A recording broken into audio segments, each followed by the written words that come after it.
Привет, у тебя шикарный байк, расскажи нам о нем, что ты сделал, что поставил. Привет, спасибо сразу. Это Harley-Davidson Lowrider S 2020 год на 114 моторе. Купил год назад, проехал уже 19 тысяч, много всего сделал. Подвеска, тормоза, всякие переносы приборок, замена поворотников, поставил фейринг, нормальную фару, баджет дизайн. Очень много сил вложил, даже все в двух словах не расскажешь. Вот. Ну, кому интересно, пишите, расскажу подробнее, где, что, как.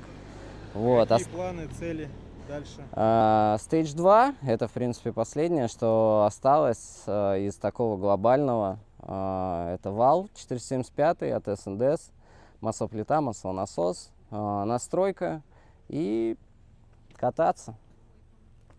Круто, спасибо.